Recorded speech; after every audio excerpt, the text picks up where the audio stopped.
It's Sunday, the 7th of November, 2021. In this evening's show, we are discussing yet another utterly inept display from the match officials as Blackpool dominate Saturday's match against QPR in front of the Sky cameras at Bloomfield Road, but only managed to take a point against the R's. I'm John Aspinall. This is Seaside's podcast match reaction show. Blackpool 1, Queen's Park Rangers 1. Ollie's already changed the world. A small town from the north of England with a great tradition.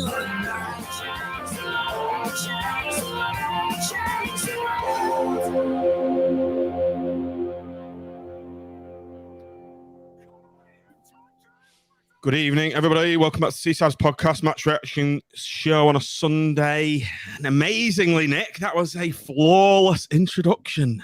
Flawless. And which is even more amazing, given I've been clearing up sick for the vast majority of the evening, which caused me to miss the game. Not my own, I hasten to add, through alcohol, but my son was unfortunately ill and he had to miss the game. But welcome back, Nick, anyway. Good to have you back. Yes, it's good to be back, and an excellent introduction. How's Eddie doing? Is he all right? Yeah, he's soldiering on. He's had a big pizza for his tea, so he's fine. So 24-hour bug. So good lad. Yeah, unfortunately missed the game. Evening, Mitch. Nice hat. Yeah, we've come. What's the backstory on that? Is your hair a bit of a mess this evening? Is that why you're wearing a hat? No, I do that myself sometimes. Yeah, it is. No, I've come dressed as NWA in tribute to Joe's meme, which was a lovely touch. And I'm fresh from a good kettling, so ready to go. An evening, Timothy. Good evening, John, and congratulations on your first completely error-free introduction of the season. I'll have to get up at 3:30 in the morning and be clean up sick in the early hours. Yeah, that's what we do. The trick, it works. It works. It's incredible. Was it Eddie's punishment for trolling you on the last podcast, Matt? Yeah, good one. It was actually him as well, yeah. I'm just looking for MD this evening. He's not here yet. Because anyone on the preview show, everyone was laughing at him for suggesting that we pick Reece James at left back, which nicely segues on to the first starting 11, which is as follows: Dan Grimshaw, Jordan Gabriel, Marvin Ekpiteta, James Husband, Reece James at left back, Ryan Wintle, Dougal, Bowler, Anderson, Dale, Medine. There's none of the preview show people on here tonight, and I really wanted to bounce a few words off them to say I told you so, because we more or less got it right. Does anyone want to? Did we get it right? I don't know. Did we get? We didn't get. Apart from didn't get Reece James right. Apart from Reece James, yeah, we've got formation. Right? I think most of us, you're looking at the players available, most of us would have expected either Gretterson or Conley to slot in at fullback, wouldn't you? Particularly when we got the news that Garbutt was out. So I think that's probably the biggest. Well, it is the biggest surprise in that team, isn't it? I think. Otherwise, you can. We've been crying out for Dale to get a start, and it looks like quite a good attacking formation. But yeah, James was the one that came in left field, which begs the question: what have Gretterson and Conley done to not be trusted at centre back? I don't know, but I think as we go on to discuss, I think the decision proved to be quite an astute one. Nick, any thoughts on what you can see in front of you there?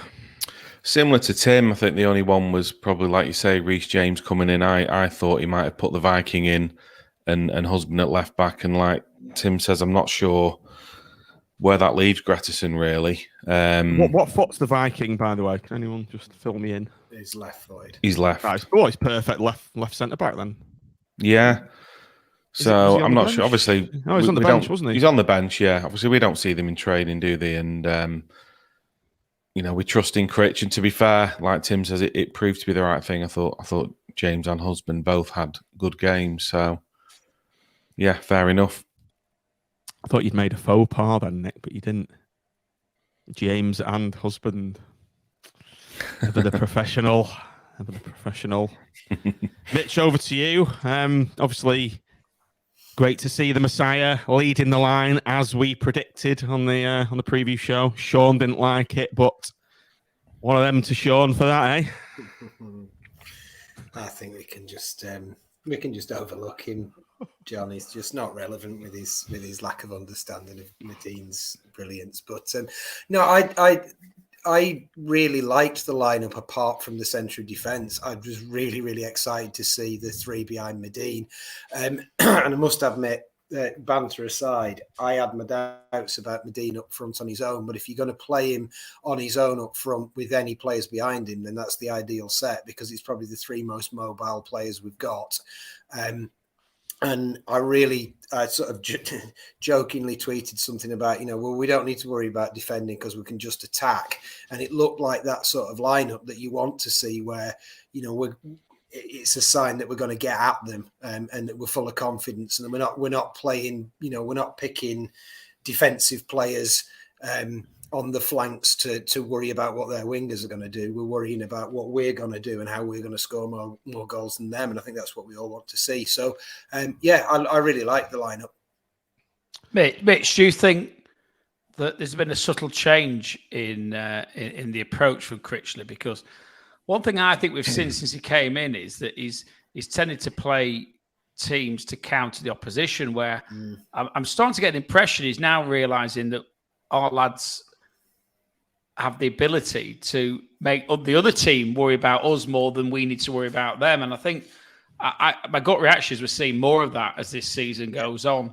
I think you could look at lineups last year, and at times it was kind of like 10 players and Kai, if you like, to unlock the opposition. But now you're looking at the lineup and seeing sort of three players that you would arguably categorize as that sort of look, what people sometimes call a luxury player, and attacking players that are far, far more about their attacking than they are about the defending. So yeah, I agree with that, and I also think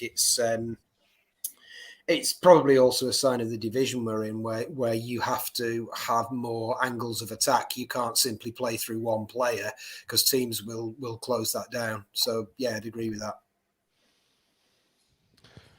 Nick, we started this game on the front foot. We were energetic, and we caused them a lot of problems in the opening period. And 6 minutes was a massive controversial event. So do you want to talk us through it and give us your opinions on it?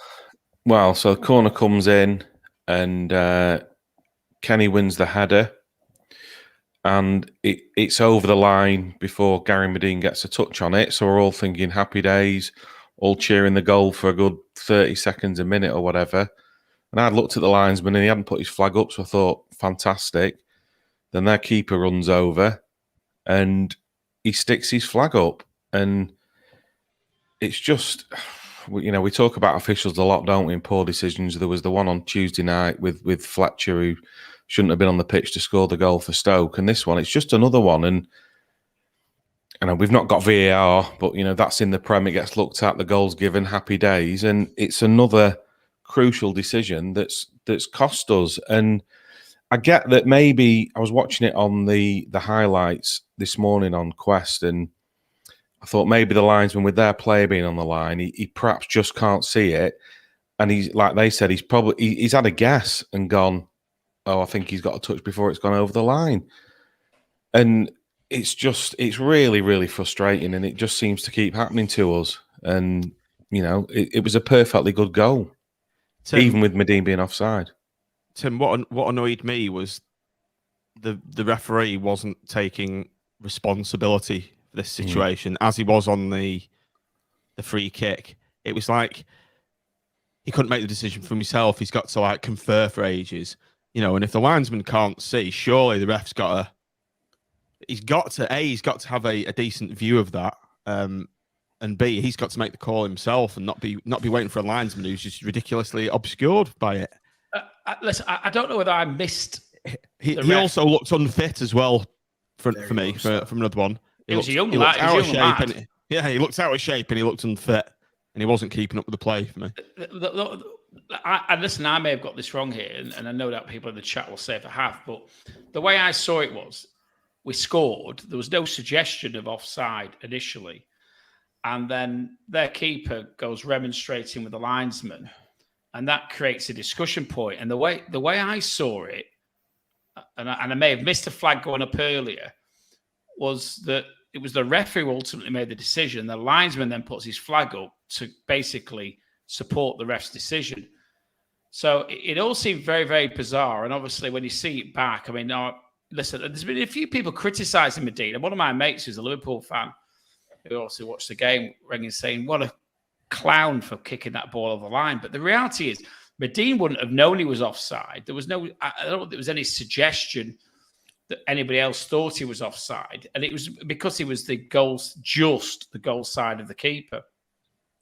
So I'm not one for criticising Medina there, because somebody could have cleared that ball off the line for all he knew if he didn't smash it in the net.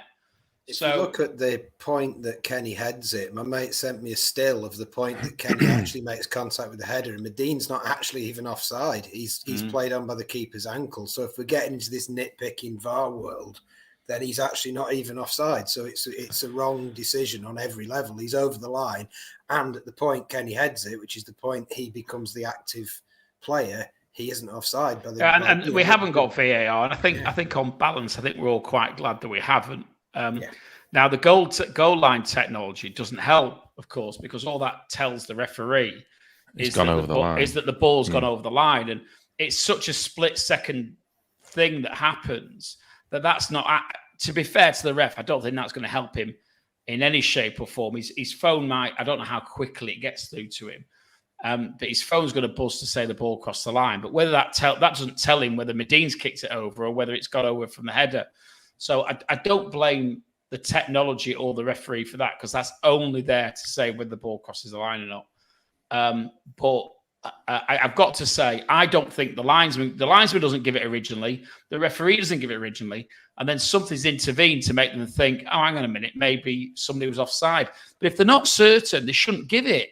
They've got to give the goal unless they're certain he's offside. And the reality was, as they were saying on Quest, that they were saying, well, the linesman couldn't really see it, so he basically, he winged it. Well, he shouldn't be winging it.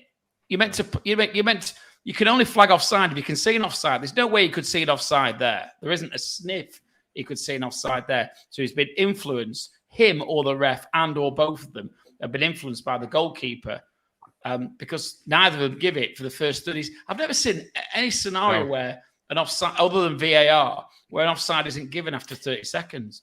And it was at least 30 seconds before it was given.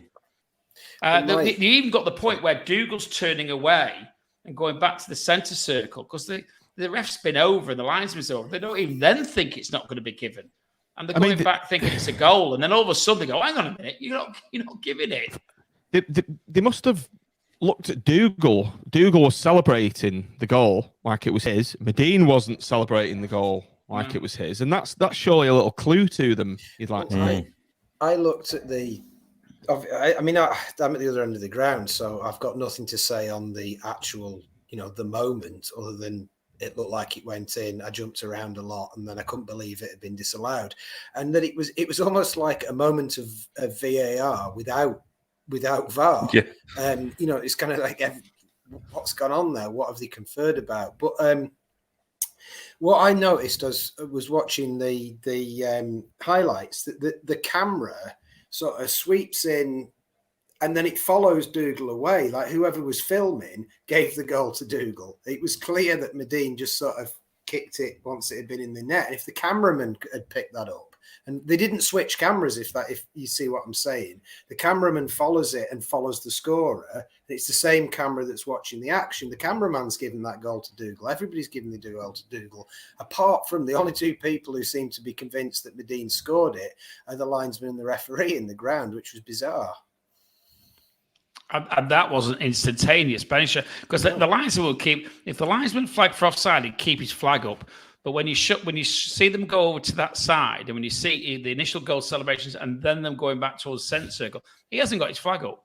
No. So he only puts his flag up after the referee comes across. I had no idea. I had no idea what it had I had no idea what it had been disallowed for because I hadn't seen the flag because he put it out very briefly and then put it away again. Now I've watched the replay. All right, And I haven't seen 4 that. minutes. Well, it was the ref went over to him and then he put the flag out like, I don't know, 15, 20, 25 seconds after the ball had gone over the line, as if like, no, I've decided it's offside now. It was really strange. And I haven't got a clue how it had been, what had been disallowed for. And the surreal nature of it was I was having a bit of banter with my mate who supports Liverpool on messaging, kind of going, you can see a proper match now and all this. And I'm asking my mate in Southport who supports Liverpool, why is that goal been disallowed? And he comes back going, it's offside. And I was like, you're joking. And then he sends me some stills off Sky showing me what has happened. And it was surreal. Nobody around me could work out what had been disallowed for. We weren't much the wiser in the north, I hasten to add. One, they say take a positive out of negative. One thing I actually learned from this situation was the offside if you're behind the goalkeeper. Well, so they had a player on the line, didn't they? Yeah. But because Medine was offside behind the goalkeeper as the last man, that's deemed as irrelevant, isn't it? That there's a junior football club manager, you should be very familiar. Well, with didn't know. Did everyone else know that? No, till Tim pointed out to me at half time because I was saying, well, it was a fellow. There's a player on the line. Yeah. Which you always assume the keeper's between you and the goal, which in the rare occasion they aren't. There needs to be two players. Surely the two players the two players are normally the keeper, isn't it? In front of the keeper, but it's almost by default it's the keeper, isn't it? So isn't that just to go off on a bit of a tangent? Isn't that a bit of a silly rule if you think about it? Because the keeper is technically a defender, isn't he? He's a defender of the. Well, to be fair, I think the offside rule has worked extremely well for the last 120 years, so I don't think we need to concern ourselves about it too much. No, shut up, Tim. Yes, we do.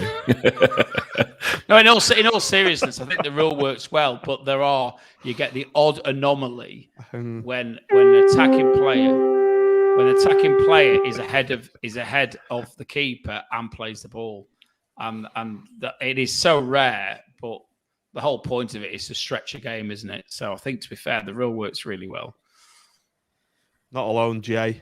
I only learned that yesterday as a 40-year-old. Well, there's plenty of people on the concourse when we were having a beer, weren't they, at half time, just saying, that's not offside.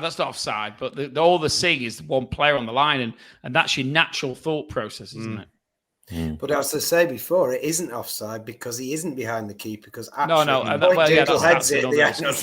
angle's there. So if we'd have had VAR, it'd have beaten him on two separate counts, wouldn't it? A, the fact that it wasn't offside, and B, the fact that Medine's just having a laugh, booting it in the net, as we kind of all would in that situation, but not realising the sheer ineptitude of the officials chalking it off. So, we've been done by another decision, Nick, and it didn't seem to affect Blackpool, did it? We were on the front foot straight away again. We were, yeah. It was good intensity throughout the game. We didn't, our heads didn't drop, and we just kept going. And I was really impressed with yesterday. I think Critch talked about it in his post-match interview, just the intensity. And, they're a decent side. I think they're one of the top scorers in the division. And we just didn't let them build any spells of pressure at all, really. Obviously, they got their goal, but it wasn't like, you can see it coming, we're on the back foot. We just kept going, and it was brilliant to see. Mitch Dougal's obviously got a bit angry from that disallowed goal. If you remember this block chance he's had a couple of minutes later. And Frankly, it's kind of the Kenny. Oh, right, well, yeah, you remember he just smashed one in and it just got blocked. It must have been a minute or so later. But it was like almost the Dougal that we want to see. We want to see goals in his game as we did from that Wembley appearance. And maybe it's something just a bit lacking in his game.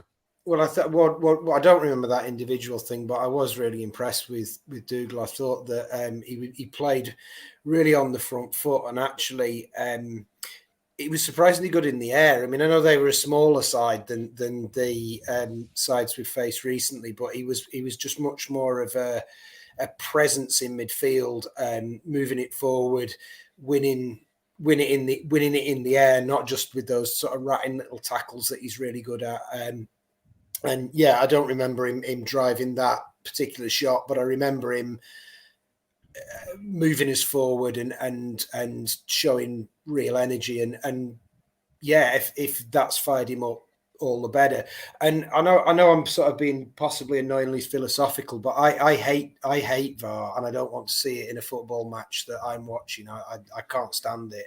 And I think almost that I know I don't want to jump to post match, but hearing the way Critchley spoke and hearing the way he's firing those players up, and kind of the I actually think that stuff like this is really good for our team spirit. That okay, you have a computer and it rules out a goal and you get that goal, but you can also feed off that kind of injustice. And I thought our players fed off that very well. They were like, had that attitude that, you are not going to take this off us.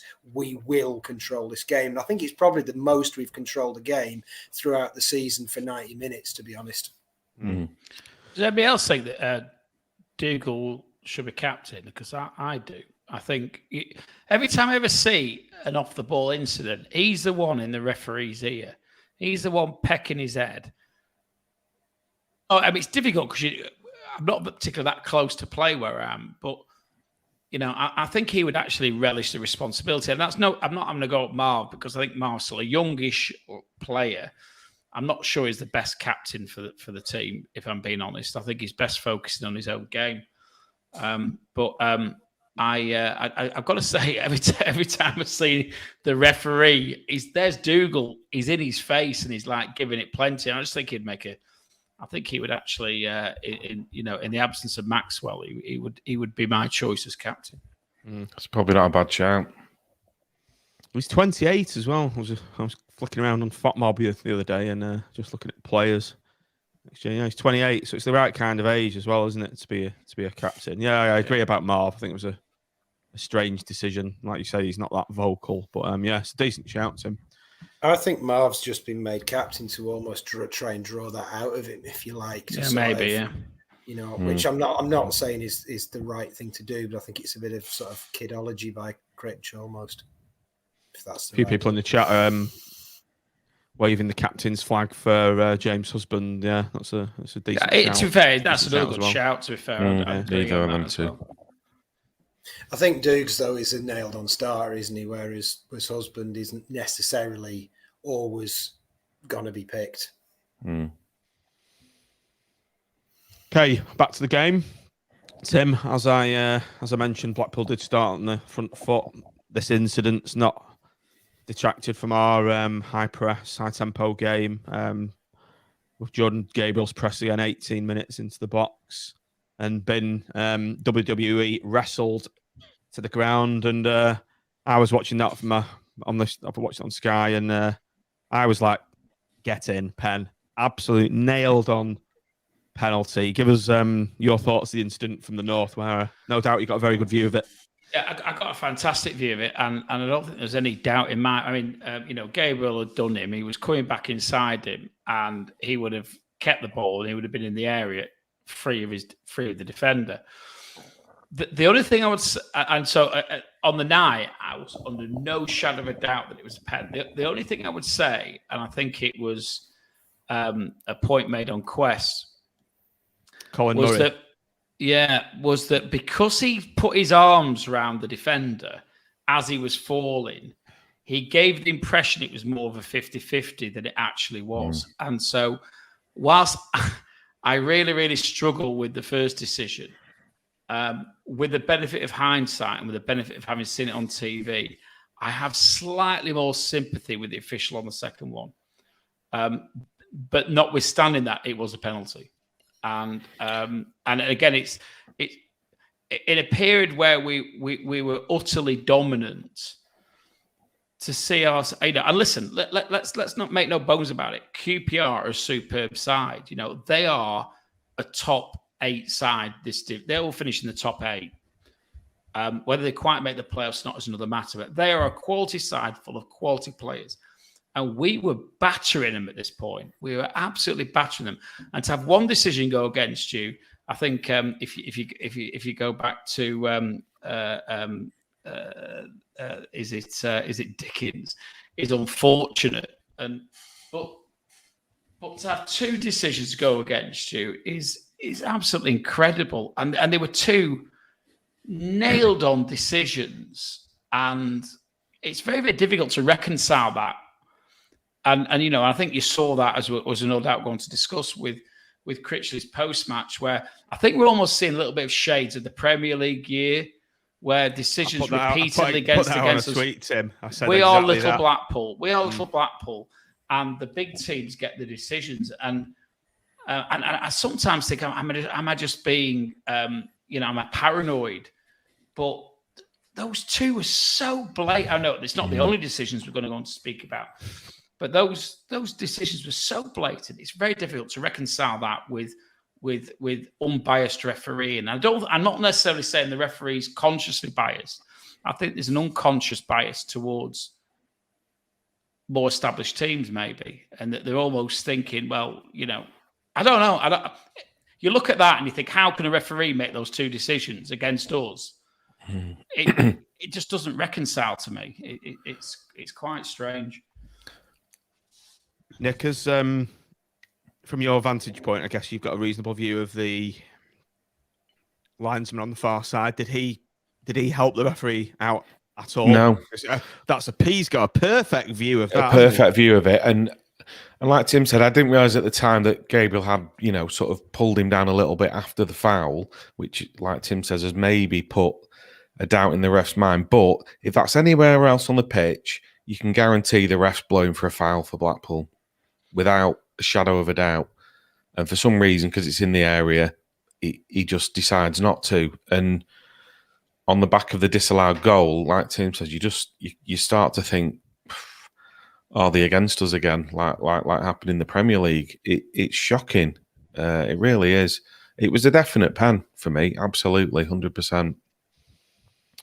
And Mitch, when these type of incidents seem to happen, there's obviously a sense of injustice, not once but twice, and there's always that thing pecking away at the back of your head, saying they're going to score now, and they did. Came out of the blue. Chris Willock, absolute worldie of a strike.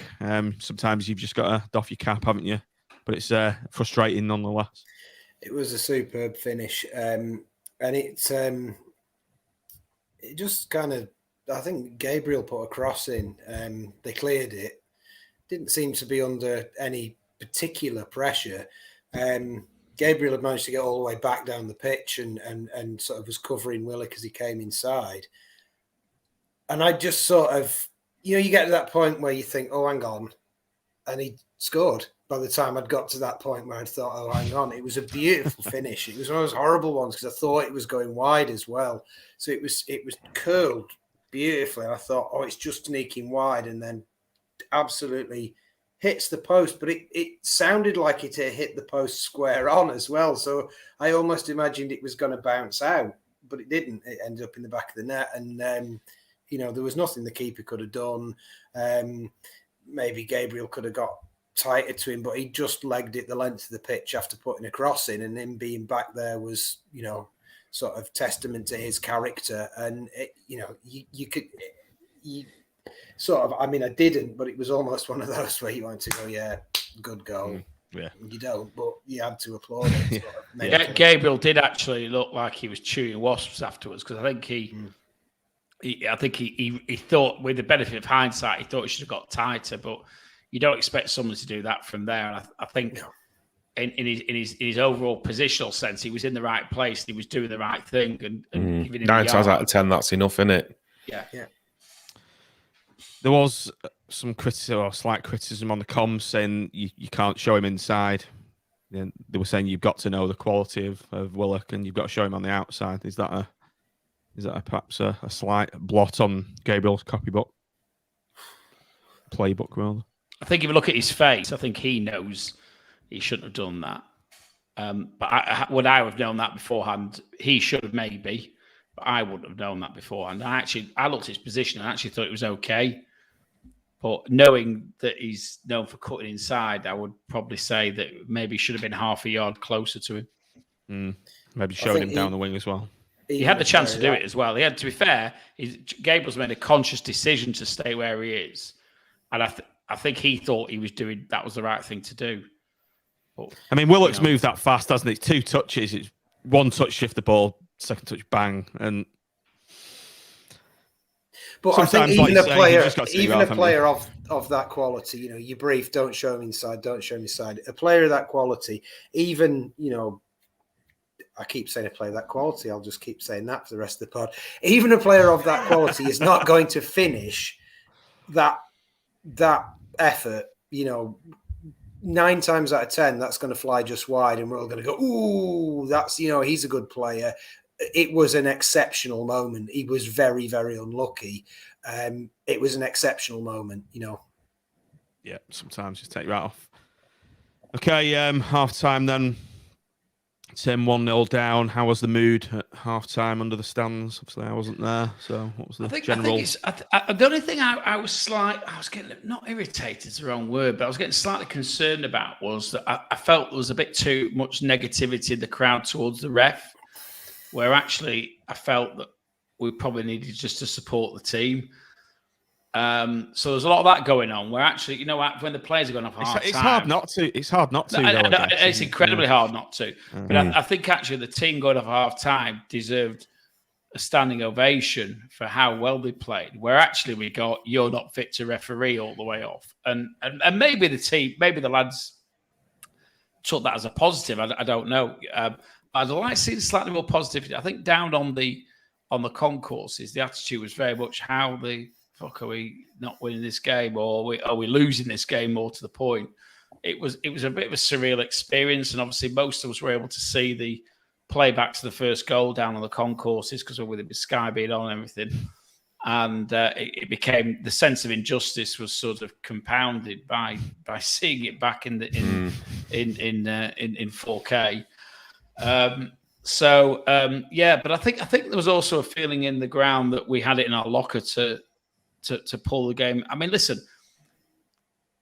we're going through an extraordinary period at Blackpool where we're watching an incredible team, and even though we're losing 1-0, I don't think anybody for 1 minute was negative, because how could you be negative when you're watching a team play that well? I mean, there was a sense of injustice, but I felt we could get back in the game. I felt we could go on to win the game, and I was just slightly disappointed we weren't kicking. I know Mitch might disagree, but slightly disappointed we weren't kicking towards the north in the second half, because I think that 12th man probably might have helped to a degree.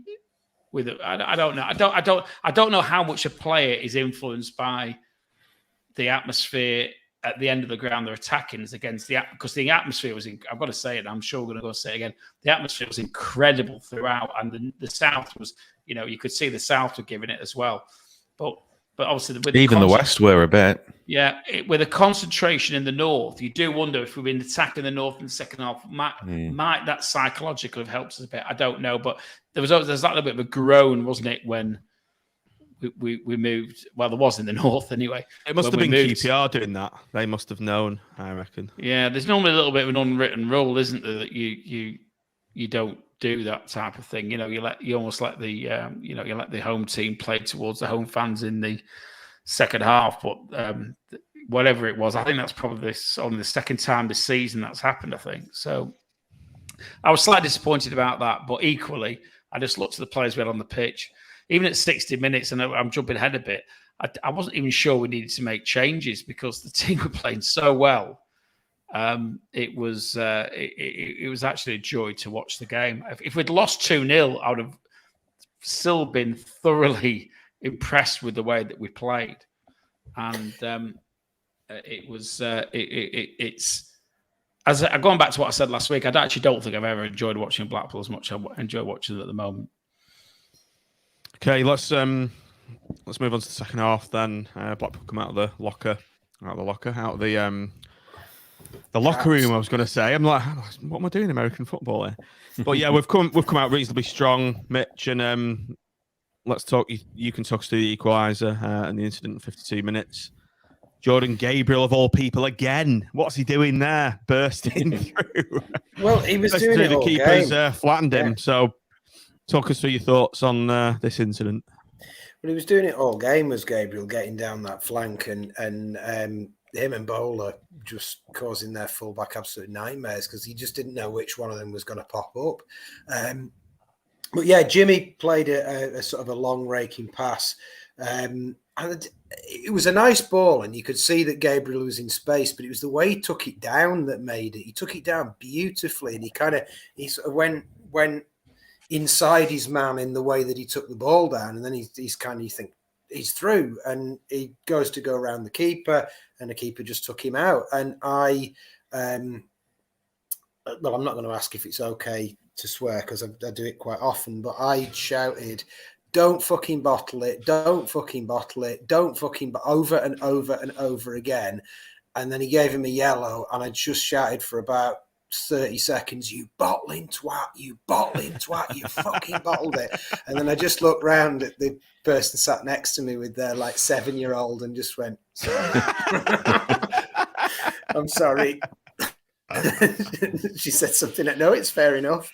But it was a nailed on penalty. It was absolutely stonewall. And I mean, you could debate all week, and this is why I hate VAR, because you could debate all week whether Gabriel was in full control of the ball and it was absolutely a stonewall goal scoring chance. But with the naked eye from right behind the goal, it looked like it was to me. It's beside the point that I think Gabriel is probably one of the worst finishers I've ever seen at the Blackpool. He's brilliant at everything, but his head goes every time he has a chance to shoot at goal. I think he's only scored once for us, and it was a tap in the FA Cup against was it Eastbourne we played? But that's beside the point. I thought it was an absolute red, nailed on, no question.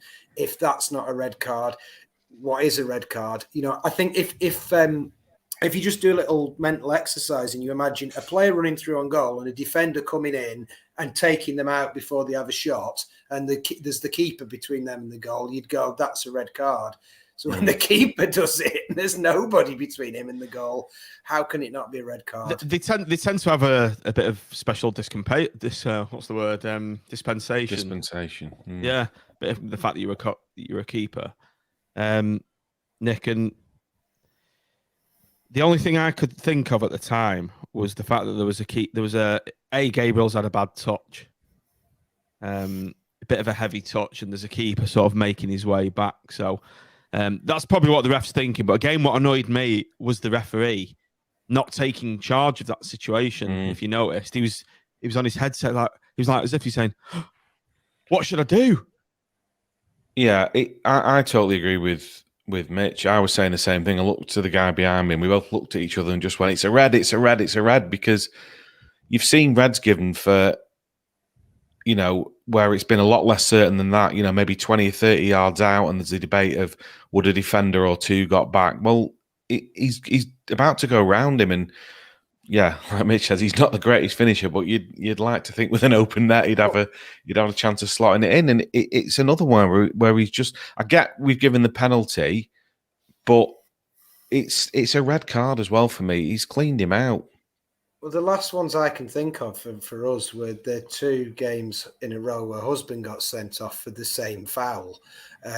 When there was a ball over the top, he was chasing back with the last man, lost him, and then took him out from behind. And I don't think we disputed that those were red cards at all. I think everybody accepted those were red cards. And actually, the strikers in those games had a lot more to do. That's the thing. Yeah, a lot more to do. Yeah.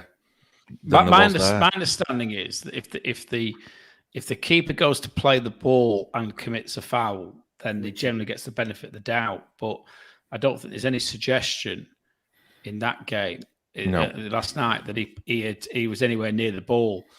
The only other argument that they have is that there is a covering defender.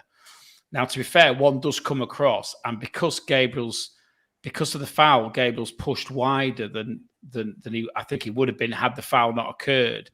And I think as a consequence, that defender's back in place. But he wouldn't have been back in place if it hadn't been for the foul. So I found it a quite incredible decision. I think it'd be the other way around. I think we know what the result would be. Yeah, absolutely. So I was just looking for the referee's name. Josh Smith. What's his name? Commit that name to your brains. He was quite young. I don't know buddy. how old he is, but he looked very young. He looked in his mid-20s, I would have thought. Now, if he was thinking of making a name for himself on TV, I think it was for the wrong reasons. Unfortunately, I've got a name for him, but as Nappers isn't on here to drop that C bomb, I can't say it. But who better to talk us through the actual penalty itself than Mr. Mitch sat there on the bottom right? He's Gary Medine. He's a goal machine. Send him on a free. Oi, oi, oi. Yeah. Did you have any doubts? Any doubts in your mind as he's stepping up to take it? Not for a second. He was just so calm. No, he was so calm. He was one of them. You knew he was going to score it. He was so I say you knew he was going to score it, but he could have also hit the corner flag with it. But he was so calm. He put it down. Deep breath, and I thought he was going to smash it. I thought he was going to reprise that penalty he smashed down the middle against West Brom, but he just strolled up and just put it in the corner. I presume he sent the keeper with his eyes, just tucked it in the corner, and it was a moment of wonder. And again, I'm sorry to the people around me because I was leaping around and shouting exactly. It's Gary Medine! I think I annoyed them rocking back and forth on your chair. It's Medine. I think I annoyed them because when they do the teams, I'm like the only one in the block that goes "Way!" when they shout number 14, Gary Medine. Way! I think next season, me and you need to sit next door to next seat to each other, Mitch, don't we? We can start a little fan club for him. Absolutely. But yeah, we will be activating his contract, John. You see. Well, he's got the Seasides podcast to thank for his contract. I don't think Mr. Fielding up there was. No, I think it's almost Lazaresque, isn't it? His comeback. He's come off the treatment table and had the second coming. I love that he's got 2 goals and we're talking about him like he's Ronaldo. I think in getting a little bit serious, I think it's all around contribution, particularly. I think as he probably is getting somewhere close to match fitness is it's noticeable. It's very, very noticeable. I think both at Sheffield and today in particular. Yesterday in particular. I thought he led the line really, really well. Got to say, I'm very impressed. I think Yates probably has got his nose pushed out of joint a little bit because I think he would have expected he'd have loved that 3 or 4 games ago to be the starting player, and he seems to be usurped, doesn't he? Yes. Usurped. You're on a hat trick, Tim. You're on a hat trick. Shall I sub him? You've always got to be annoyed, haven't you, if you're a player, you're on 2 goals. As long as bring Joe in. Off, I don't mind. Joe, if you're listening, quick, I'll send you the StreamYard URL. To get a little board up, John. Yeah. Oh, I forgot what I was going to say then. It was really good. There's something about Medine to me. Shit. Forgotten. You started with, do you think? And I think, but I don't know. I do sometimes, but we never got there. I tell you what, I did think about Medine was echoing what Tim said. Was I wondered actually if this is the fittest we've ever seen him, because he talked in his interview about being not really right for a long time with his sort of niggling groin injury, and he had a back injury, didn't he? Yeah, he did when we were with him there, and I wonder if actually this is almost a kind of I mean, I said this in the pre-season preview thing about why I thought like if he could get fit it'd be valuable, because I wonder if this is a little swan song to his career where he sort of after 3-4 seasons where he should have been at his peak, he's not been right, and this is his chance to actually maybe do what the potential was, and for various reasons that he didn't make the most of. You know, I think there's a bit of possibly Medin's on a bit of a mission. I've remembered what it was now. Given the propensity for you, Mitch, to spit out these statistics about Gary Medin, I did discover one myself. Yes. Which I actually didn't put on the our chat group because it is, or was, Gary Medin had the least number of touches of the football on the entire 22 yesterday. But there's one touch that counts. Absolutely. I was going to say it's sometimes with a player like Medin, it's about quality, not quantity. Exactly. I've got to say that if that stat's right, I find that incredible because the number of times we saw the ball go up and Medin chest it down or head it and get involved and play players in, I find it incredible that he had the least touches of the 22 players on the pitch. Really I think to just to take over, be Sean for a moment and actually try and explain football. So I think there's the difference between Dean against, say, Sheffield United was he was very much an outball, sort of almost like not a desperate outball, but a more rudimentary outball. Whereas when the ball came to him yesterday, it was more calculated. We played a lot more football. We went through other players, and I think probably what you would find is his ratio of effective touches was probably higher than it would have otherwise been, if that makes sense. We used him less because we didn't need to use that target man as a first option. We were playing. It's a fair point. It was going out to the wings at every opportunity, wasn't it? You know, between Dougal and Winkle, they were hitting the wings with every ball that they could. And good point. As Gareth White says, less is more sometimes, as my wife keeps telling me.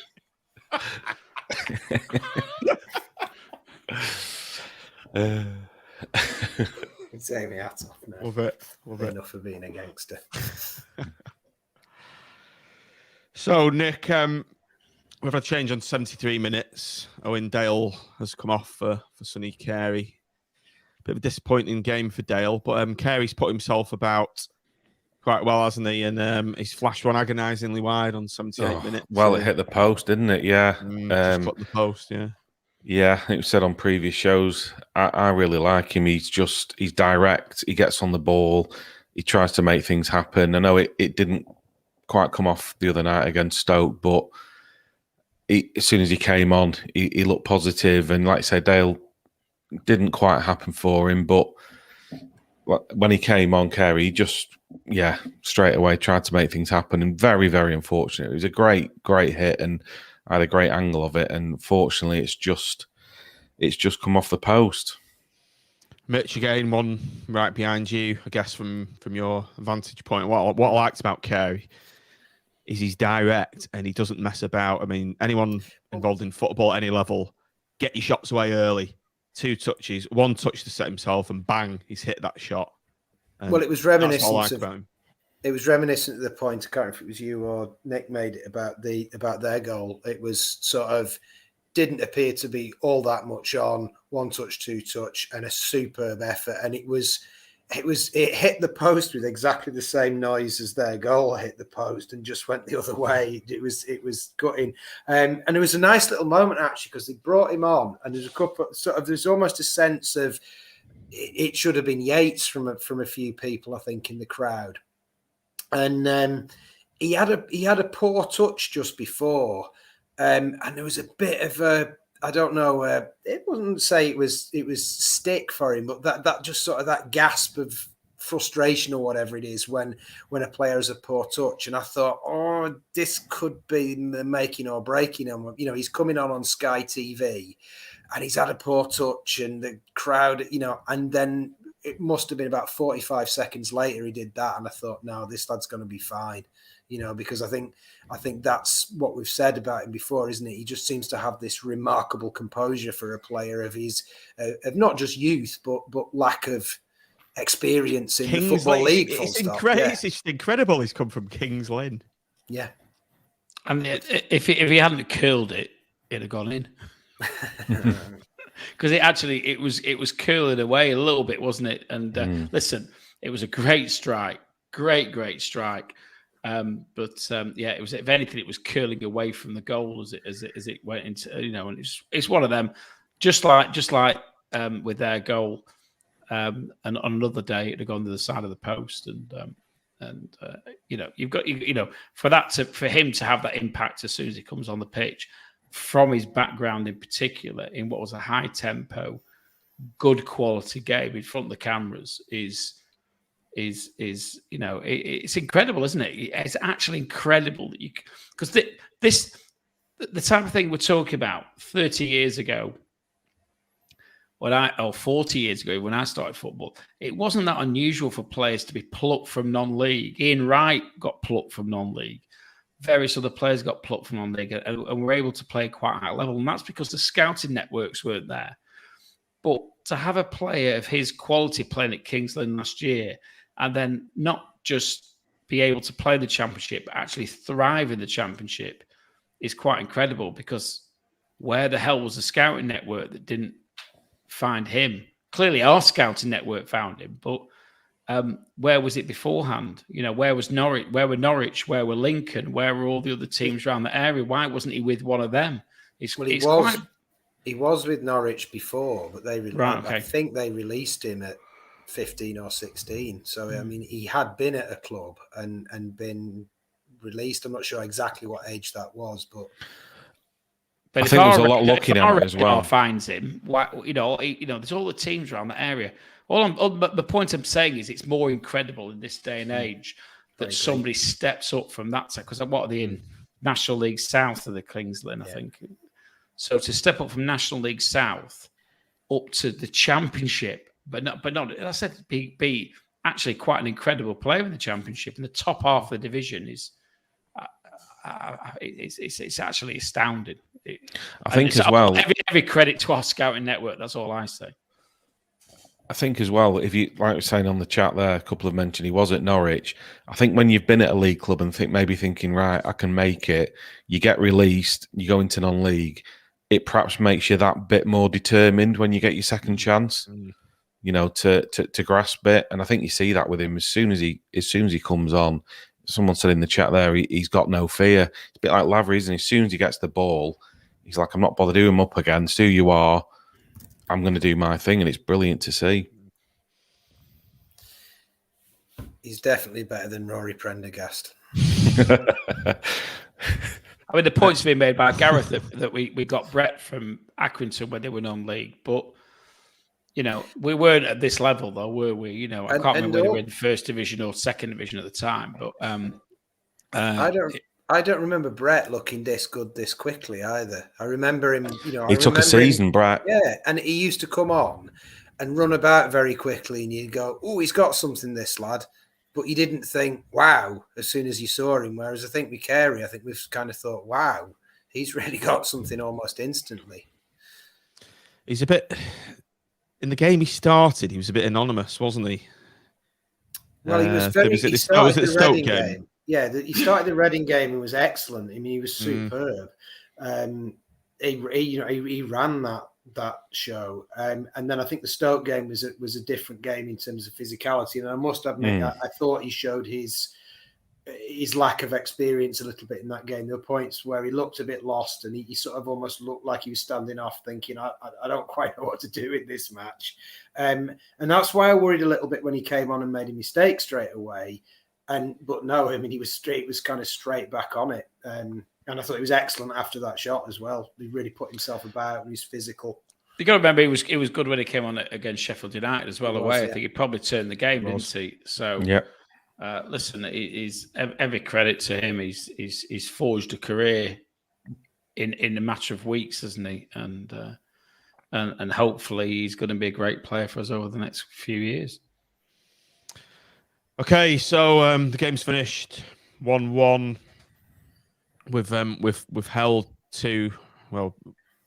on to a draw, but it's a sign of the times, Nick, that we're disappointed with a draw against the top Championship side such as Queen's Park Rangers. We've dominated the game. The XG, Sean's even got me looking at it now, but we dominated it on every single metric.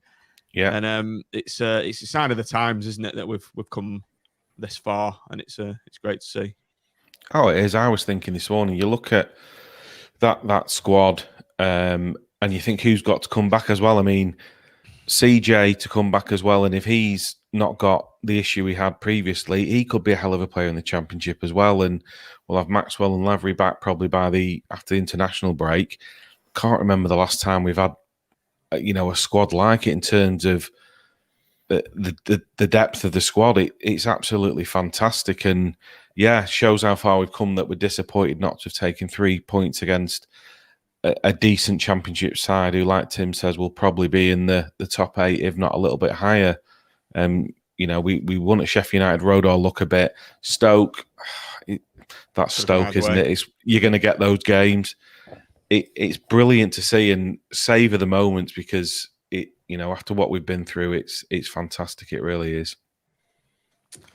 Very well said, Nicholas. Right, let's move on to the player ratings. We're nearly on an hour already. Doesn't this time fly when you're having fun? Okay, Tim, let's start with you, and you can have the goalkeeper, Grimshaw, and I've forgotten his first name.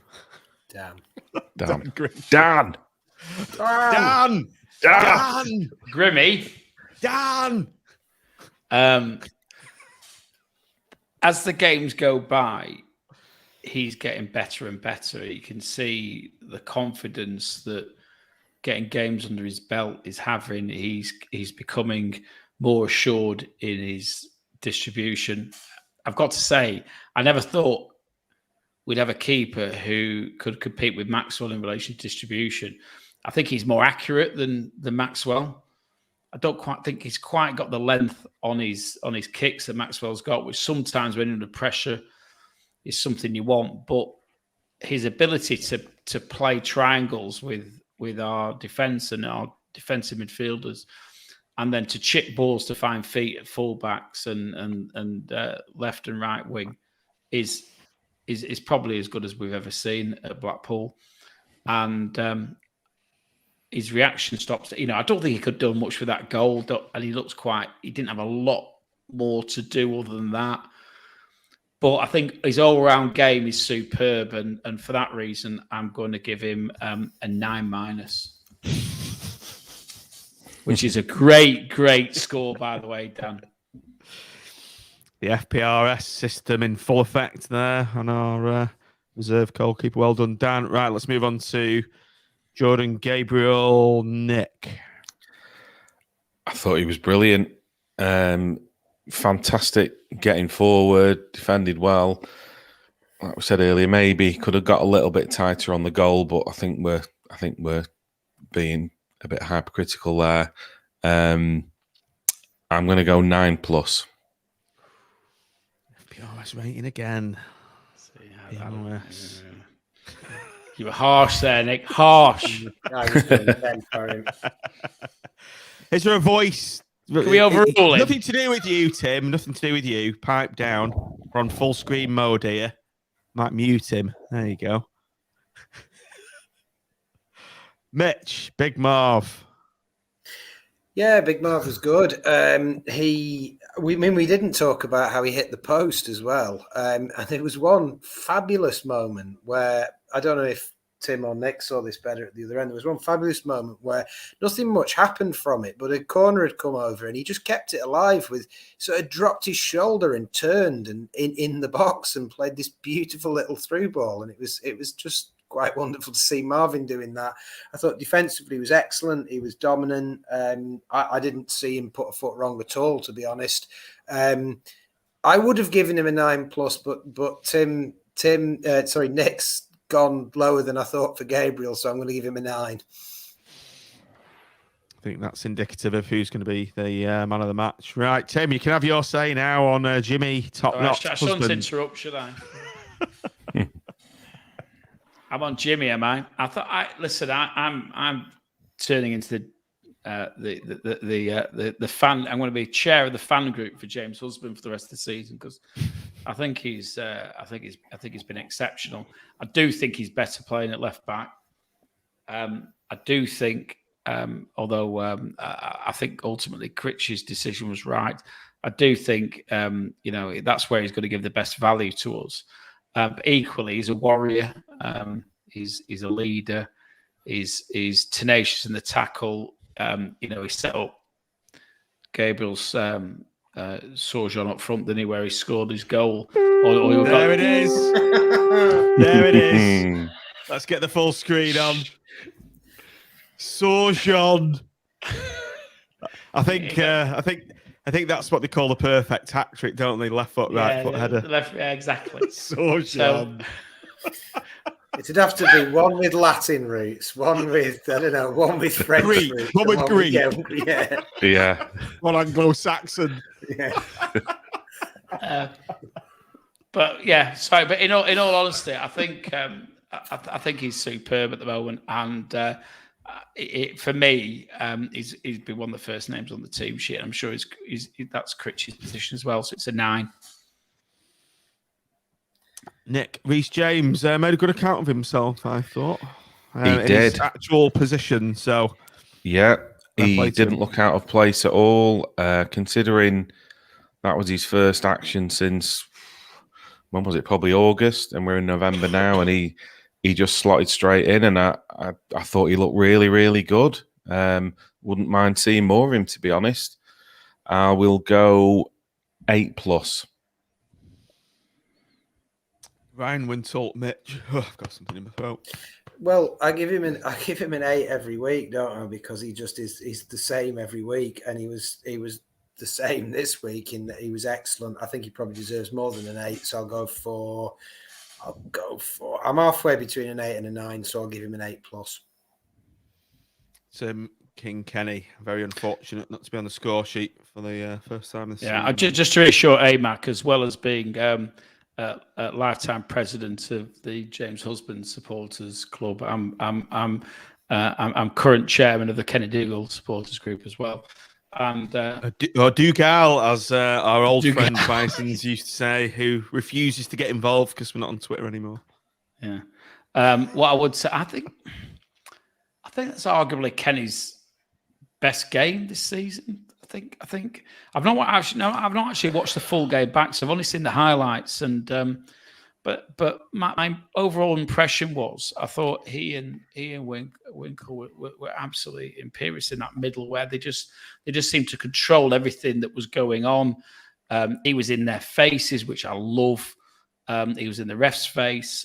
He was spraying the ball about. We were doing all these little triangles. So I'm going to watch it back. I think when we finished. I think they call it an all action display, don't they? He stood where sometimes I look at Kenny and I think I've not noticed him, but that's for a good reason because he's just doing the really easy stuff. I think what we noticed yesterday was that he was getting involved a little bit more, and he was, obviously we saw with the header, and we saw with a few of the, I thought he was spraying about the ball a bit more yesterday. So I'm going to go. I'm going full on there. I'm going 9+. Well done, Kenny. Quick supplementary thing was I did my usual check of Medin's stats because it's what I do, and actually Dougal I think won either nearly as many or as many headers in the game as Medin did, and I think anybody else did. I think Marvin won 5, and I think Medin won 4, and I can't remember if Dougal won 4 or 3, but he was the next best. And often you don't associate that with him, do you?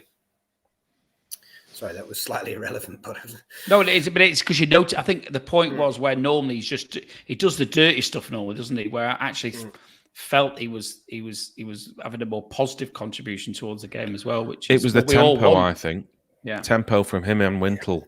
They didn't slow it down at all, which can sometimes happen. They kept it ticking over. That was the big difference I noticed yesterday. I thought, if anything, that they complimented. I thought that Wintle was the one who sort of gave a bit of breathing space and was very good at slowing it down, and Dougal was the one who, when it needed to move, he would move it quicker. And I thought they almost had sort of settled on So one of them was like the conservative one, or the container, or the safe option. The other one was the attacker, if that made sense. Winkle, as an aside, looked like he ran himself into the ground yesterday because he was blowing through his arse with about 10 minutes to go. But that's not a bad thing. It was just the fact that he was putting so much effort in. He was everywhere. Okay, Josh Bowler, who we on, Nick? Not one of his better games, was it, for Josh? It wasn't, but he doesn't give up, and he keeps trying and trying and trying, and sometimes it doesn't come off, and teams will double upon him. But I like him. I think he gives the opposition something to think about every time he gets the ball there. Like, he's going to be positive and try and make something happen. So I'm not going to be too harsh on him. I think it's a 8-. Pass success rate 95%. There you go. Good stat. It's incredible. Sean's rubbing off on me here. If you see my head moving, I'm looking at stats. Where are we? Keshi, Mitch. Not the player we thought he'd be in that number 10 role, and he was drifting to the left all the time, wasn't he? You'll notice I don't have any stats up to refer to, but Keshi's pass success rate was quite poor, wasn't it, when you have a look? I think it was about 48%. Yeah, there you go. I mean, I've said this before, that I think he is almost the anti-Kaikai, and I think he's better on the left than he is in the middle. And I think I've said it before, I don't know whether I was sort of arguing with Sean or not, but I've said it before that I think he's quite a wild player, and I think that out wide suits him better because you naturally have that little bit more space to play. You get closed down, whereas in the middle of the pitch, you kind of get, it's kind of compressed. And I thought, I didn't think Kesh had a bad game, but I don't think he had the game that we would hope him to have, if that made sense, if you thought, right, he is that number 10 that's going to thread everything together. I must admit that when Carey came on and Keshi went left, I thought, I was pleased to see Carey go into that 10 role, because Carey is much more careful with the ball, and he was no GTF, was he? I expected a GTF type performance from him, and it just didn't happen. He wasn't, and he also is a player who sometimes just needs something to go for him to ignite him, if that makes sense. And if anything, the opposite happened, where he had one. I don't know if you remember, there was somebody played a ball over the top, and he absolutely belted after it, and he just ended up going wide, where it looked like he was bearing down on goal. And he had some lovely moves where he sort of spanned through 3 or 4 players, but then he just always seemed to kind of go to get it out of his feet and stumble over it or whatever. Nothing quite seemed to come off for him. Yes, I'll go with the same as Bowler, to be honest, in an 8-. I think they were much of a piece. Almost monologue-esque, that. Sorry. Sean, the fucking hypocrite in our chat. Anyway. Owen Dale, Tim. Flattered to deceive. I don't think we need. I don't want to be too hard on him, because I think he's got a big part to play this season. But I think what probably yesterday showed was that initially, at least, it might be from the subs bench, where he could come on as an impact player and have that influence in the same way he did at Reading. I think that will probably be in. Well, I don't know. I should even try and think about what Critch's mindset might be, because we never seem to get it right anyway. But I would think that would be in Critch's mindset, that he can have an impact from the subs bench in the way he did against Reading. But maybe as a starting 11 at the moment, that might be just pushing it a little bit too far. I think it's that said, he had some good touches. He was part of a team that played some scintillating football in the whatever it was, 75 minutes or whatever that he was on the pitch. and he played an integral part of that. You know, he wasn't as outstanding, but there was that. Maybe it's because there's plenty of other outstanding players on the pitch. So I think pass success rate 89%. Yeah, I think I've got to look at it as a massive positive. To be fair, you are turning to Stato, aren't you? You know, it's like McGinley's ghost is in the room. Yeah, so I think on the basis that stat sort of takes him up an octave. I think so. I think I'm going to go 8+. I think, Tim, I didn't notice that Dale hadn't had that, like, a particular, you know, I thought he'd played quite well. And then I went on Twitter and that after the match and people said, "Oh, Dale's not up to much." And I thought, oh, maybe he didn't play that well. It's that, like you say, he was just kind of part of something. I thought he fitted in fairly well without scoring the worldie and setting up a goal like he did last time. Maybe that's what people are expecting. That's part of. I don't want to mention any former obsessions of mine, but that was always what I felt people like expected of him, was for him to score, like, you know, a 30-yard screen every game. And I feel like Dale might get burdened with that a little bit, where, you know, if he doesn't beat 3 people and pop it in the top corner, he's crap. But I thought he was fine. Yeah. Speaking of former obsessions, Mitch, did you notice that QPR had a player called Kai? Yes. Kai. Well, Kai, yeah. Yes, Osman Kai. Yes. I was thinking of you whenever I heard his name mentioned. No. You know, I know that sounds very weird, but, you know. On every level. I bet you were thinking. I bet there was something like happened in your brain. Oh, Kai. Oh, no. So. What I do is I go on a podcast under a pseudonym that's not my name, and then a man who I've never met talks to me about my obsession with the footballer that's left my club, and another guy whose name is a bit like his. That's what I did on Sunday. Do you go onto the Wickham podcast with a mask on? No, why is he not playing? Ainsworth out. Doesn't understand him. A Squid Game-esque mask. Nick, unfortunately, Mitch, you haven't got Gary Medine. Right. Nick has. I can't have him every week. No. Have to share him out. Share out the Gaz. Yeah, he, as we've said, thought he led the line brilliantly. Tucked his penalty away with aplomb, and I think I am going to go a 9 for the goal machine. Sign him on a free. Indeed. Right, round the room, man of the match, Tim. Quick as you can, we're on 1 hour 15. No shadow of a doubt, Gabriel. Not Gabriel. Gabriel this time. I'm not going to start singing some Gabrielle song. Nicholas. I agree with Tim. Gabrielle, dreams can come true. The head of the Kai Appreciation Society. What you say? I say Jordan was nearly as good as Sully in that match, so he's definitely man of the match. The Archangel Gabriel. That's a quality one. That's someone on Twitch as well. Hey. Bison's he's made the switch to Twitch. It's very Bison's-esque, that, so I don't think it's an imposter. Welcome, Bisons. Good to have you back. Yeah, clean sweep from me. Gabriel as well. A fulcrum of a lot of attacking intent from Blackpool FC.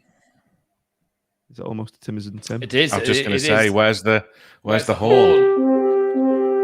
3-1. Just digging back at him. Yeah. It's starting to permeate out, isn't it? Sort of. Permeate. Ooh. You're only having a hat trick today, Tim. Okay. So. I hit the bar with that one. It was offside. Yeah. No, it had gone in, but Nick kicked it in while it was already over the line. So yeah. We're having it. Okay, round the room, manager rating, Tim. I think it's been said in the chat. Well, actually, I mean, first of all, let's get it right. That was a scintillating performance. And any 9 times out of 10 would have won that game. And against good opposition as well. And it's, I think we just got to love what we're watching and make the most of it for however long it lasts. The other thing I've got to say is how, excuse the vernacular, how fucking good was it to hear him have a good rant? Because I've sort of got this impression of Critchley over the last 2 years. He's quite mild-mannered, he's very polite, he's very well spoken. But it's great to see him start to show his personality. He started to show his personality in his interaction with the fans.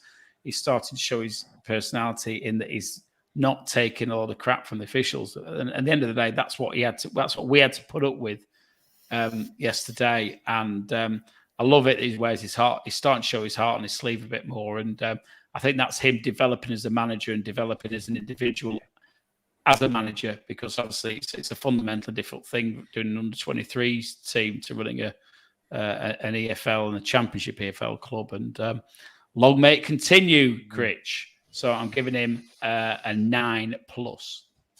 I think, Nick, the only way Critch could have improved his comments about the referee post-match made himself even more of a folk hero to the Blackpool supporters if he'd have come out with something like this. Big fat boo. Big fat boo. New addition to the soundboard. New addition to the soundboard. That's about all that was missing. I echo what Tim said. It's great to see his personality coming out. I love the comment about when he was talking about the goal line technology and the ref's watch, and he had a Mickey Mouse watch on. That made me laugh. Yeah, it's a 9+ from me too. Mitch, to close out the show, your thoughts on positively Critch? Yeah, I mean, I'll keep it very simple, I think. Tim said on another day we would have won that game. In my head, we won that game 3-1 and no one's complaining. I really do. I think that was a 3-1 to us game and we were deeply unlucky not to win it. And I didn't think he put a foot wrong. I thought all his subs were right. His selection was right. I just think he got done. And 9+. And I'm not really sure what I'm taking a mark off him for because I don't think he made a mistake. So, 9+. Yeah, I absolutely agree. I loved the post-match rant at the end, and it was great to see him animating. I think it was his true personality, and I think he gets it, the injustice of those decisions going against us, and the fact that it does feel like a replay of the Premier League when we just weren't getting the decisions, and I think it's increased the bond, hasn't it, with the. Yeah, I mean, it's a couple of people are saying in the chat, and I think he probably more so than on Holloway in many respects, in that he's developing a relationship with the fans, which is going to be very, very important moving forward. Because I think we've got the most incredible atmosphere at Blackpool. I mean, every team that comes comments, every team that we go away to comments. But I think the bond between the fans and the manager and the players is very, very important, because we're not going to win every single game. And I think we know we're not going to win every single game by any stretch of the imagination. But I think we're on a journey, and he's buying into that. And I'd like to think that he isn't going to go, chasing the Yankee dollar too quickly, too soon. I think if he holds it, if he does a proper job here and he finishes the project here, as I said to you the other week, he's going to get one of the best jobs in football. That's in 3 years' time, Critch, not next year, please. Yeah. Come on, MB. Don't end the show like this. Imagine how shit it's going to be when he leaves. No, can we end the show on negative? And we're not going to dwell on it. It'll be fine, because Evo will have done his sort of got all his mistakes out of his system at Harwich, and then we'll be mid-table Premier League, and then Evo will come in and just make it all a little bit more attacking, and that'll just be what we need. Critch will go on to Real Madrid or somewhere, and everyone will be happy. England, Southgate. He'll. I think another couple of years, Southgate will hang his managerial hat up with England, and Critch can take that job with our blessing.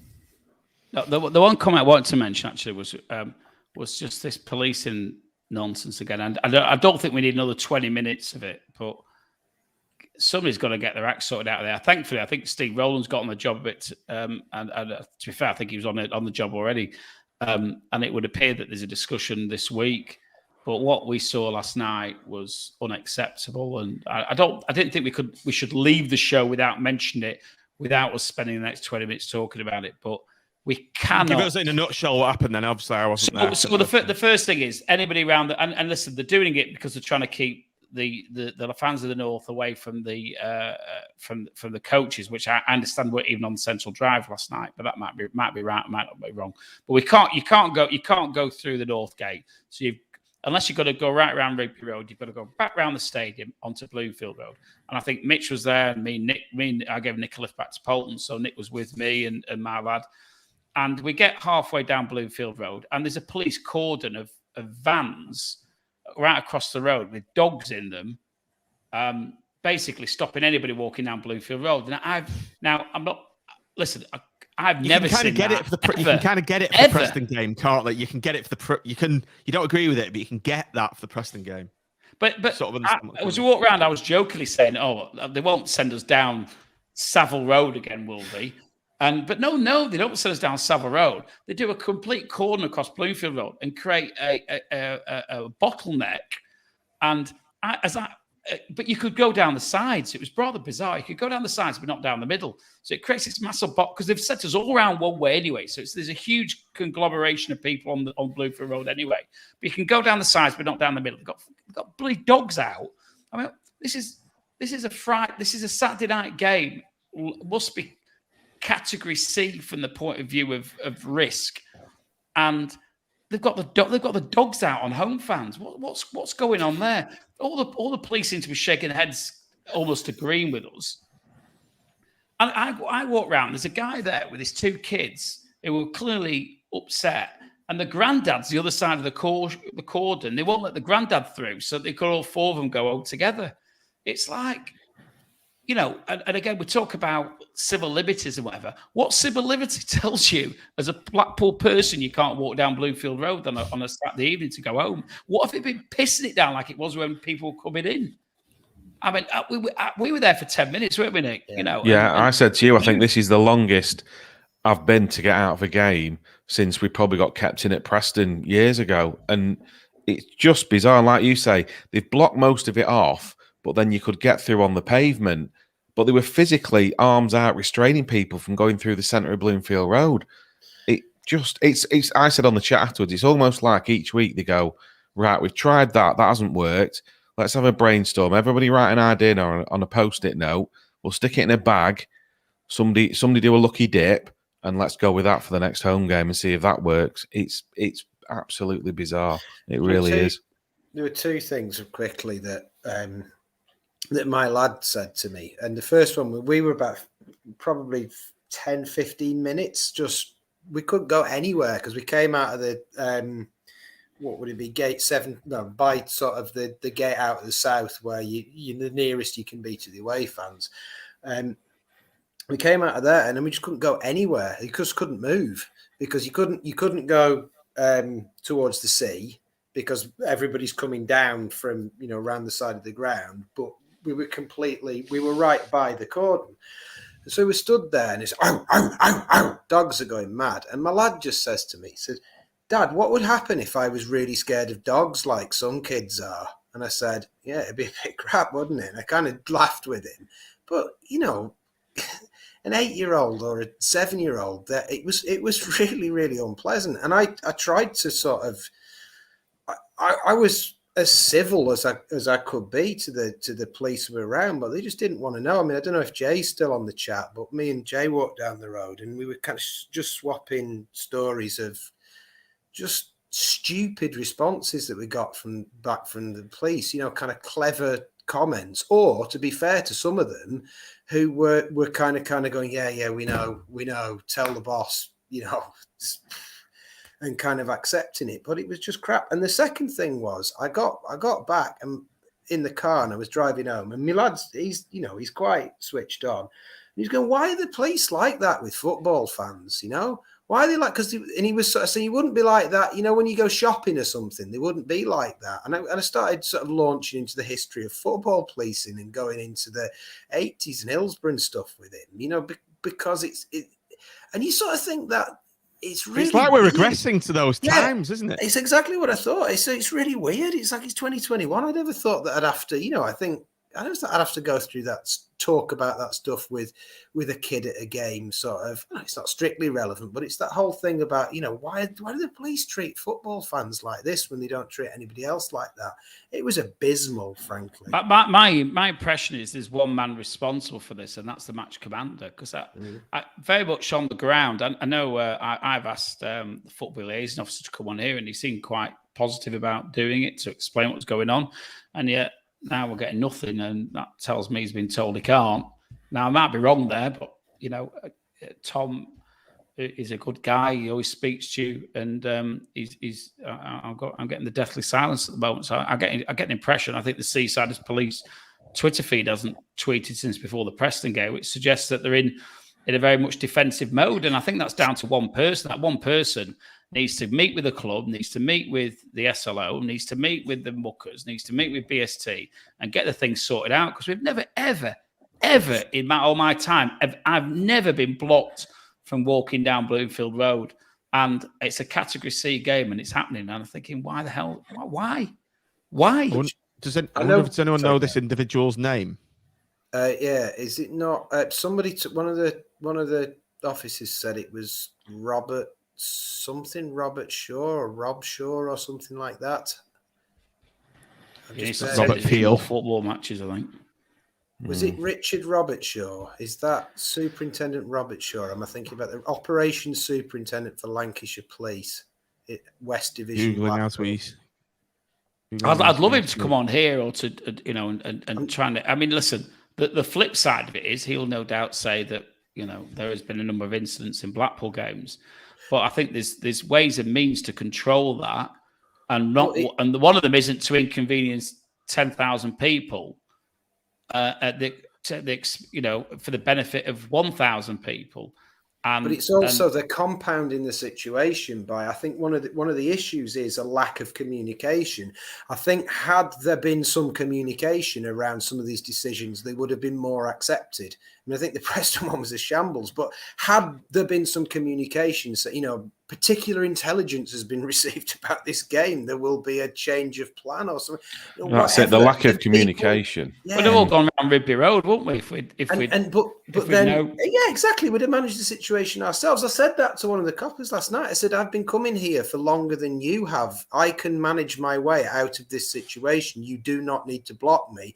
If it is going to kick off, I will just walk in a different direction, as I have always done myself. But they're compounding it by shutting down the Twitter account and not make that's making a situation that's already bad worse. I'm not saying it is him, but I looked up I asked last night who the match commander was, and I'm sure somebody said Robert Shaw. So I looked for a Robert Shaw and I couldn't find him, and then that was the nearest that I came to it. So I'm not saying it definitely is him.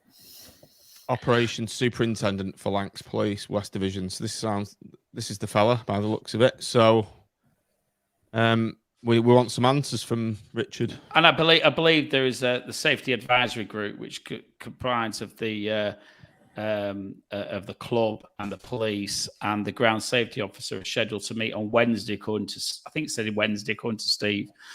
And this is Steve Rowland, the SLO.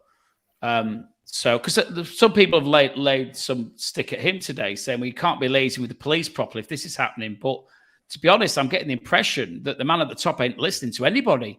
He's not listening to the club. He's not listening to his officers on the ground. He most certainly isn't listening to the fans who have sent in their complaints by the bucket load. And it's about time he started explaining himself, and he can do it on here. He could do it to the club, the Safety Advisory Group. He could do it on his Twitter account. He could do it. He can let the Seasiders Police explain themselves, and his policies. But one way or another, what's going on at the moment? And again, going back to Mitch's point, it's the lack of communication. It changes every bloody week. What's happening? So there was no blockade on Bloomfield Road after the Preston game. There was no blockade on the road after the Stoke game. But there is on this night, but we're all funneled around. If they say, look, you're not going to be able to go down Bloomfield Road until 6 o'clock. Oh, sorry, it wouldn't be 6 o'clock, would it? It would have been 7 o'clock or whatever, or 7:30. then you make alternative arrangements. You don't funnel your kids. Listen, going back to 1989, and it might be slightly OTT, but 1989, funneling a load of fans down one route caused the biggest catastrophe in English football. Why the hell? I'm not going to swear. Why the hell are we doing that in 2021? Why are we doing it? But the thing is, Tim, I was involved. I was involved in that Kathleen. I was with my kids. So it was my sister, her kids, and thanks to their policing of that game, we met head on without any police. A bunch of Preston fans. They looked like they're young lads looking for a fight, and we just walked into them head on, thanks to what they did by blocking Bloomfield Road off. And last night, John, the actual sort of experience of being penned in, I would say was worse than that. It was at one point we were up against it was worse because it was packed, John. It was really packed. It was absolutely packed. And at one point I actually lost my lad just for a split second. I turned around and he'd gone behind someone, and I kind of turned around and I managed to sort of grab his coat hood and go, "Oi, where are you going? Get back here." And it was that sort of thing. And again, like I was talking about Hills before, and it feels hyperbolic, but it's why I was explaining to my lad why I was so cross about it, because he was a bit like, well, we waited for a bit and it's a bit annoying, isn't it? But anyway, let's go home and, can I have a Coke? Why are you so wound up, Dad? And I was explaining the context of why I'm so much wound up for exactly what Tim says is you do not herd thousands of football fans through a narrow entrance. That is should be policing 101. That is not what you do, and it might be melodramatic, and it's probably not going to lead to the death of 97 people. But one guy in the chat there, Mitch, sorry to talk across you. One guy in the chat there lost his kid for half an hour in that melee. Yeah, it could lead to something very serious, because one old boy in that crowd who'd have lost his footing, it's dark out there, one old boy loses his footing, slips over, people start, somebody doesn't notice, falls over him, panic goes off. And something that one of the coppers said, and I know it's not about the coppers on the ground, but something that one of the coppers said whilst we're in there, and we were arguing with somebody in front of me, and they said something along the lines of, you lot need to just, do as you're told, because you'll get out of here quicker. And if it goes off and we have to let the dogs out, you're not going to like that, or something like that. There was something along those lines. And I was absolutely steaming by the time we got to the end of it. I was furious. What are they doing with dogs there? Why are they there? What? The dogs pointing towards the Blackpool fans with the doors open. The doors open. The doors to the vans were all open, as if to say, "Piss us about," and these are coming out. Who's made the decision to say deploy dogs and deploy them on Bloomfield Road and point them towards fans? If this guy's in charge, this Richard Robert Shaw, whatever his name is, this guy needs to be accountable for this. It's incredible. I've never seen anything like. I generally, because normally, I last couple of times I've gone around the Rigby Road, and I didn't get involved in what happened at the Preston because we went a different way. But I could not believe what me, Nick, and my youngest were. I've never ever seen anything like that on Bloomfield Road in 40 odd years. It's just it defies understanding. It's almost surreal, isn't it? It's kind of, we came at the ground, and I, like you said before, I had no sense it was going to happen, and then it happened, and I almost laughed out loud that they'd managed to top their previous absurdities. It was bizarre. We should just say we're Insulate Britain protesters, and then we'll be able to go where we want, when we want. Yeah. Said that last pod, Nick. They'll stop the traffic for us, won't they? Yeah. Through you go, guys. Right, everybody. The solution to this is get some sort of Insulate Britain livery, and you'll be able to do what the hell you want when you want, and you won't be accosted by the boys in blue. And apologies for sending us over time, but I think it did warrant mentioning it. And whilst I didn't intend it to turn into a 20-minute rant, I think it has done. I think it's fair, though, Tim. I think it is fair. Yeah, it needed to be said, didn't it? Okay, So thanks for joining us, everybody, on the Seaside's podcast match reaction show slash police rant at the end show. But as Tim said, I think that needed to be said. But onwards and upwards for the football anyway. International break coming up. So we do have the second part of the Hips to A to Z of football are available for our Patreon supporters. Patreon.com/Seasiders pod if you want to listen to that. And we'll be coming to Swansea in 2 weeks for a preview show. So all remains said is thanks for watching, thanks for downloading, and up the pool. Up the pool. Up the pool.